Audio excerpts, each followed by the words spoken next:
Good afternoon, and welcome to New York Law School's Media Reporter. My name is Jennifer Romano, and our topic today is copyright under attack. With us for discussion is Professor Edward Samuels.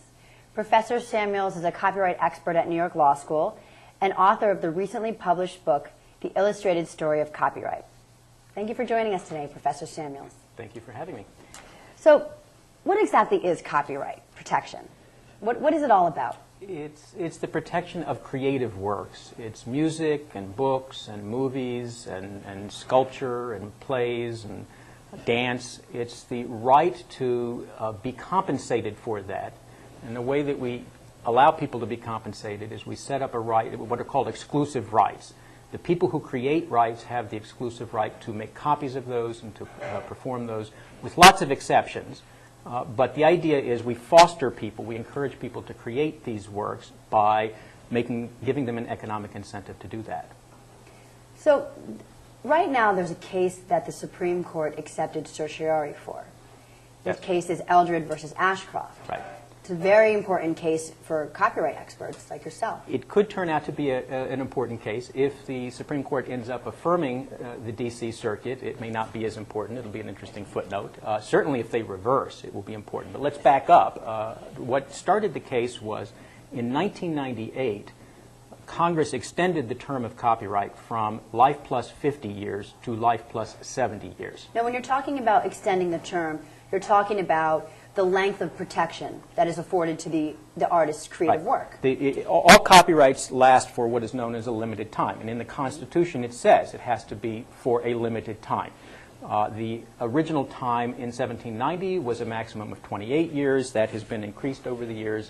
In 1976, it was increased to life of an author plus 50 years. And in 1998, it was increased to life plus 70 years. It is that most recent extension that has now been challenged in this case in the D.C. Circuit.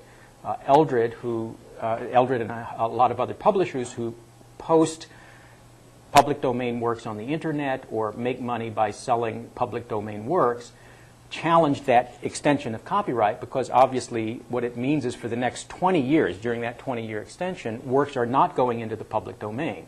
And to the extent that they make their livelihood or are interested in making public domain works available, there are no public domain works coming along. So they challenged this extension, claiming that it is unconstitutional for Congress to have made that extension. So when we're talking about the public domain, the difference of copyright protection here with respect to the 1998 Act is that now there's 20 more years afforded protection. Right. Why is this such a big deal? Why is Eldred and their supporters contesting this extension? If it were just the 20 years, that's probably not so important. But there has been an emerging literature in the last approximately 20 years emphasizing the public domain and arguing that the whole point of copyright ultimately is not to benefit the copyright owners, but to benefit society. And one of the ways in which society benefits is that ultimately works go into the public domain. Can you explain to our viewers exactly what the public domain is? The public domain is whatever is not protected by copyright, either because somebody didn't get a copyright back in the old days when there were formalities. Mm-hmm. We've now eliminated the formalities. You don't need to use the copyright notice. You don't have to register with the Copyright Office in order to get a copyright. It's automatic. But after a certain period of time, the work does go into the public domain, meaning that nobody has any exclusive rights in it. For example, Shakespeare, anybody can publish any of Shakespeare's plays, can make adaptations of them. You don't have to pay that artist or the creator of that work for use of that copyright. Right. Once it's in the public domain, you no longer have to pay anybody for it. You can make adaptations of it, you can change it, you can change the names, you can make movies out of it.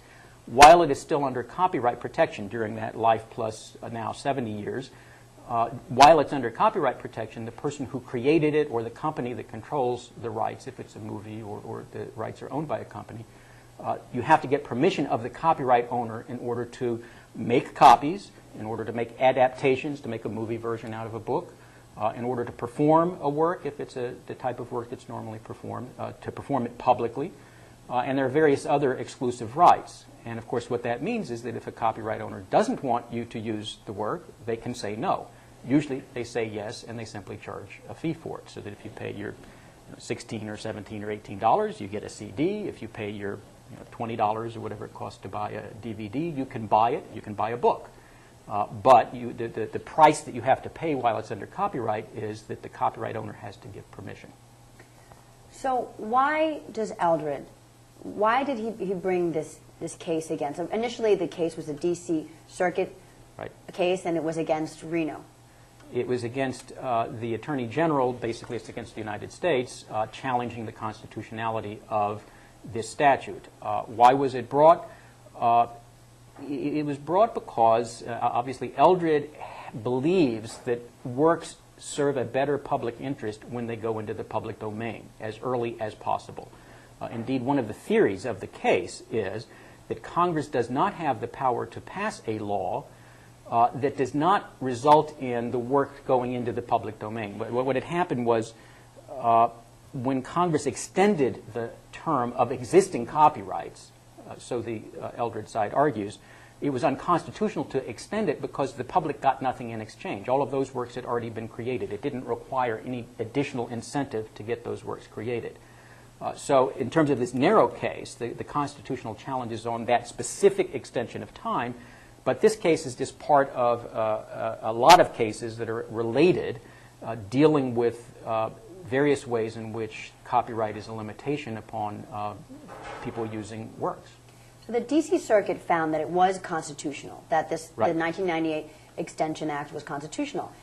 And then Eldred brought the case to appeal. Why did the Supreme Court accept certiorari? This is the main issue, I think, which we should focus on today. A lot of the people in the copyright bar are assuming that if they took certiorari, that is, they're going to review the case. The only reason for reviewing the case is because they are thinking they might reverse it. And that's dangerous to copyright academics and lawyers in the copyright community. For what reason? I don't think it's dangerous to people who own copyrights, who will have a copyright for a lesser period of time.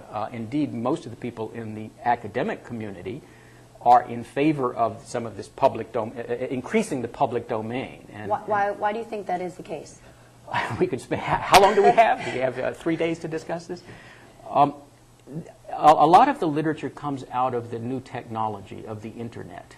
A lot of people believe that the Internet proves that the way in which you encourage creativity is to have open, free access to everything. And some of these people, particularly Professor Lawrence Lessig, who is the plaintiff's attorney, who has been writing some of the recent literature, they believe that the Internet proves that we don't need to have the same incentives that perhaps were required before. But they're the same exclusive rights, are they not? I mean, that it's the same rights that are trying to be protected that existed before the Internet that exist today. Well, again, some of the new literature, and there are a number of professors. Indeed, one of the interesting things about this case is that there, in the petition for review by the Supreme Court, there were 21 law professors, copyright law professors, who were filing an amicus brief on behalf of Eldred, meaning that they wanted to declare the statute unconstitutional.